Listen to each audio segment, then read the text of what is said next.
लड़के वाले मेरी ननद को देखकर जा चुके थे। उनके चेहरों से हमेशा की तरह नकारात्मक प्रतिक्रिया ही देखने को मिली थी। कोई कमी नहीं थी उनमें।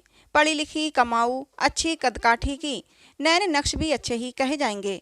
रंग ही तो सांवला है।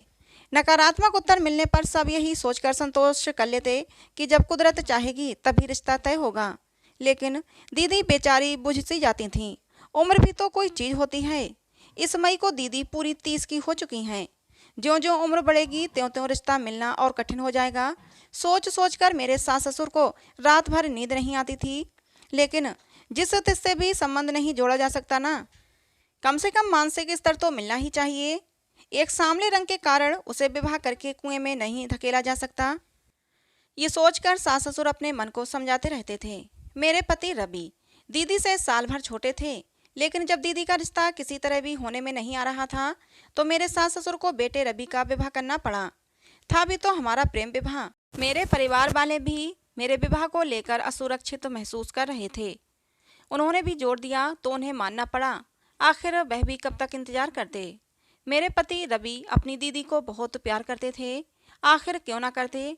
थी भी तो वो बहुत अच्छी, पढ़ी लिखी और इतनी ऊंची पोस्ट पर कि घर में सभी उनका बहुत सम्मान करते थे। रवि ने मुझे विवाह के तुरंत बाद ही समझा दिया था कि उन्हें कभी ये महसूस न होने दूं कि वे इस घर पर बोझ हैं। उनके सम्मान को कभी ठेस नहीं पहुंचनी चाहिए। इसलिए कोई भी निर्णय लेते समय सबसे पहले उनसे सलाह ली जाती थी। वे भी हमारा बहुत ख्याल रखती थीं। मैं अपनी माँ की इकलौती बेटी थी, इसलिए उनको पाकर मुझे लगा जैसे मुझे बड़ी बहन मिल गई हैं। एक बार रवि ऑफिस टूर पर गए थे। रात काफ़ी हो चुकी थी। सास ससुर भी गहरी नींद में सो गए थे। लेकिन दीदी अभी ऑफिस से नहीं लौटी थीं। चिंता के कारण मुझे नींद नहीं आ रही थी। तभी कार के हॉर्न की आवाज़ सुनाई दी। मैंने खिड़की से झांक कर देखा। दीदी कार से उतर रही थीं। उनकी बगल में कोई पुरुष बैठा था। कुछ अजीब सा लगा कि हमेशा तो ऑफिस की कैब उन्हें छोड़ने आती थी, लेकिन आज कैब के स्थान पर कार में उन्हें कौन छोड़ने आया है।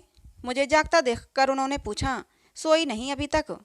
आपका इंतजार कर रही थी। आपके घर लौटने से पहले मुझे नींद कैसे आ सकती है, मेरी अच्छी दीदी। मैंने उनके गले में बाहें डालते हुए उनके चेहरे पर खोजती हुई नज़र डालते हुए कहा, आपके लिए खाना लगा दूं? नहीं, आज ऑफिस में ही खा लिया था। अब तू जाकर सो जा। गुड नाइट दीदी, मैंने कहा और मैं सोने चली गई। लेकिन आंखों में नींद कहाँ। दिमाग में विचार आने लगे कि कोई तो बात है। पिछले कुछ दिनों से दीदी कुछ परेशान और खोई खोई सी रहती हैं। ऑफिस की समस्या होती तो वे घर में अवश्य बताती। कुछ तो ऐसा है जो भाई कम और मित्र अधिक है, उससे भी साझा नहीं करती। और आज इतनी रात को देर से आना, वह भी किसी पुरुष के साथ, जरूर कुछ दाल में काला है। इसी पुरुष से विवाह करना होता तो पूरा परिवार ये जानकर बहुत खुश होता। सब उनके सुख के लिए उनकी पसंद के किसी भी पुरुष को स्वीकार करने में तनिक भी देर नहीं लगाएंगे। इतना तो मैं अपने विवाह के बाद जान गई हूँ। लेकिन बात कुछ और ही है जिसे वे बता नहीं रही हैं। लेकिन मैं इसकी तह में जाकर ही रहूँगी। मैंने मन ही मन तय किया और फिर गहरी नींद की गोद में चली गई। सुबह 6 बजे आँख खुली तो देखा दीदी ऑफिस के लिए तैयार हो रही थीं। मैंने कहा, क्या बात है दीदी, आज इतनी जल्दी? मेरी बात पूरी होने से पहले ही वे बोली, हाँ आज जरूरी मीटिंग है इसलिए जल्दी जाना है। नाश्ता भी ऑफिस में कर लूँगी। देर हो रही है, बाय। मेरे कुछ बोलने से पहले ही वे तीर की तरह घर से निकल गईं। बाहर जाकर देखा तो वही गाड़ी थी। इससे पहले कि मैं ड्राइवर को पहचानूं वह फुर से निकल गई।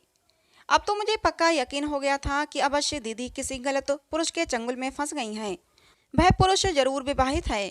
मुझे जल्दी ही कुछ करना होगा, लेकिन घर में बिना किसी को बताए, वरना भी अपने को बहुत अपमानित महसूस करेंगी। रात को वही व्यक्ति दीदी को छोड़ने आया। आज उसकी शक्ल की थोड़ी सी झलक मैंने देख ली थी, क्योंकि मैं पहले से ही घात लगाए बैठी थी। सास ससुर ने जब देर से आने का कारण पूछा तो बिना रुके अपने कमरे की ओर जाते हुए थके स्वर में बोली, ऑफिस में मीटिंग थी, थक गई हूँ, सोने जा रही हूँ। आजकल क्या हो गया है इस लड़की को, बिना खाए सो जाती है। छोड़ दे ऐसी नौकरी, हमें नहीं चाहिए। न खाने का ठिकाना न सोने का।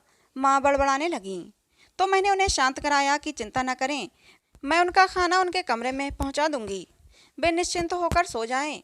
मैं खाना लेकर उनके कमरे में गई तो देखा वे फ़ोन पर किसी से बातें कर रही थीं।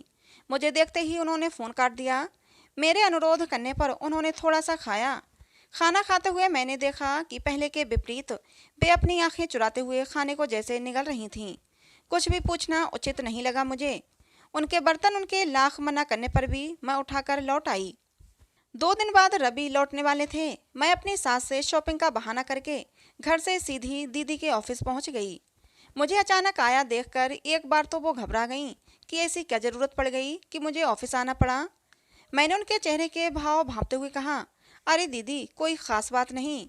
यहाँ मैं कुछ काम से आई थी, सोचा आपसे मिलती चलूँ। आजकल आप घर देर से आती हैं, इसलिए आपसे मिलना भी कहाँ हो पाता है। चलो ना दीदी, आज ऑफिस से छुट्टी ले लो, घर चलते हैं। नहीं, बहुत काम है, बॉस छुट्टी नहीं देंगे। पूछ कर तो देखो, शायद मिल जाए। अच्छा, कोशिश करती हूँ, कहकर उन्होंने जबरदस्ती मुस्कुराने की कोशिश की। फिर बॉस के कमरे में चली गईं। बॉस के ऑफिस से निकली तो वह भी उनके साथ था। अरे, ये तो वही आदमी है जो दीदी को छोड़ने आता है। मेरे मुंह से बेसाख्ता निकला।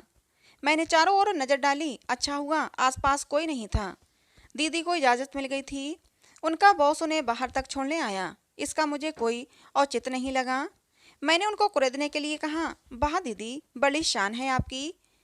आपका बॉस आपको बाहर तक छोड़ने आया। ऑफिस के सभी लोगों को आपसे ईर्ष्या होती होगी। दीदी फीकी सी हंसी हंस दी, कुछ बोली नहीं। सास भी दीदी को इतनी जल्दी आया देखकर बहुत खुश हुई। रात को सभी गहरी नींद सो रहे थे कि अचानक दीदी के कमरे से उल्टियां आने की आवाजें आने लगीं। मैं उनके कमरे की तरफ लपकी। वे कुर्सी पर निढाल पड़ी थीं। मैंने उनके माथे पर हाथ फेरते हुए कहा, क्या बात है दीदी?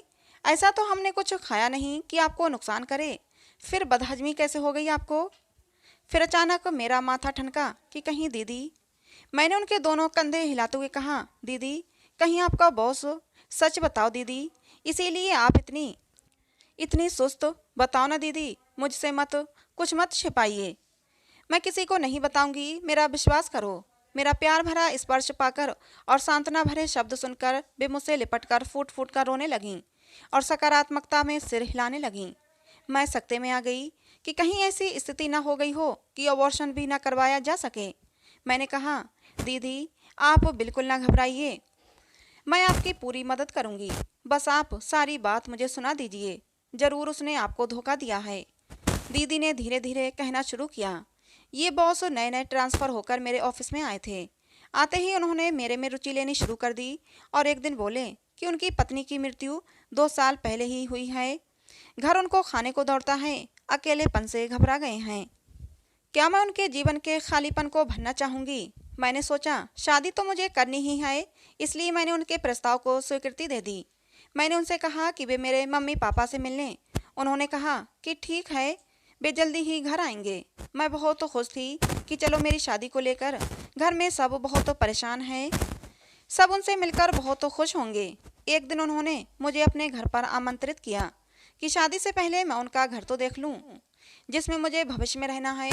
मैं उनकी बातों में आ गई और उनके साथ उनके घर चली गई। वहाँ उनके चेहरे से उनका बनावटी मुखौटा उतर गया।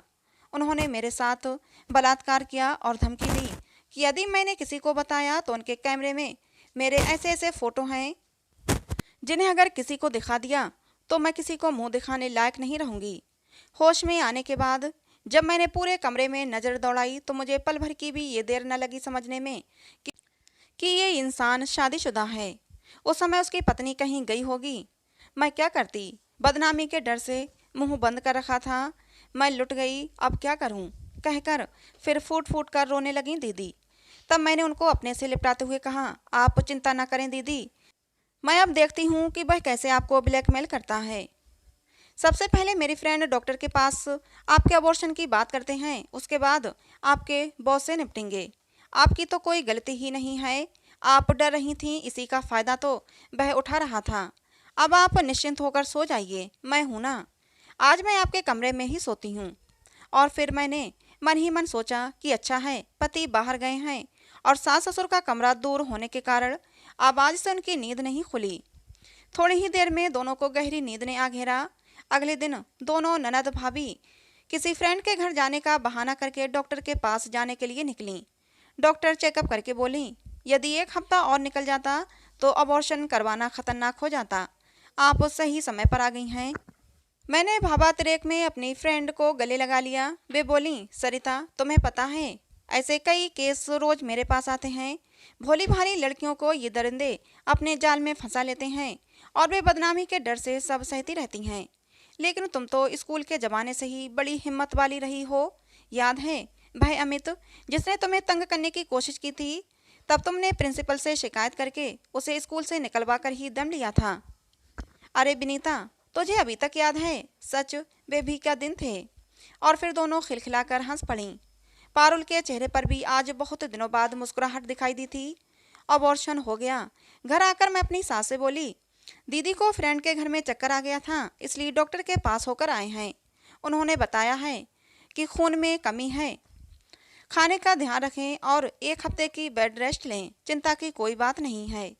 सास ने दुखी मन से कहा, मैं तो कब से कह रही हूँ खाने का ध्यान रखा करो, लेकिन मेरी कोई सुने तब ना। 1 हफ्ते में ही दीदी भली चंगी हो गई। उन्होंने मुझे गले लगाते हुए कहा, तुम कितनी अच्छी हो भाभी, मुझे मुसीबत से छुटकारा दिला दिया। तुमने माँ से भी बढ़कर मेरा ध्यान रखा। मुझे तुम पर बहुत गर्व है। ऐसे ही भाभी सबको मिले। अरे दीदी, पिक्चर तो अभी बाकी है, अभी तो उस दरिंदे से निपटना है। 1 हफ्ते बाद हम योजना अनुसार बॉस की पत्नी से मिलने के लिए गए। उनको उनके पति का सारा कच्चा चिट्ठा बयान किया तो वे हैरान होते हुए बोली, इन्होंने यहाँ भी नाटक शुरू कर दिया। लखनऊ से तो किसी तरह ट्रांसफ़र करवा कर यहाँ आए हैं कि शायद शहर बदलने से ये कुछ सुधर जाएं, लेकिन कोई, कहते हुए वो रोहासी हो गईं। हम उनकी बात सुनकर अबाक रह गए। सोचने लगे कि इससे पहले न जाने कितनी लड़कियों को उसने बर्बाद किया होगा। उसकी पत्नी ने फिर कहना शुरू किया, अब मैं इन्हें माफ़ नहीं करूँगी, सज़ा दिलवा कर ही रहूँगी। चलो पुलिस स्टेशन चलते हैं, इनको इनके किए की सज़ा मिलनी ही चाहिए। मैंने कहा, आप जैसी पत्नियां हों तो अपराध को बढ़ावा मिले ही नहीं। हमें आप पर गर्व है। और फिर हम दोनों ननद भाभी और उसकी पत्नी के साथ पुलिस को लेकर बॉस के पास उनके ऑफिस पहुंच गए। पुलिस को और हम सबको देखकर वह हक्का बक्का रह गया।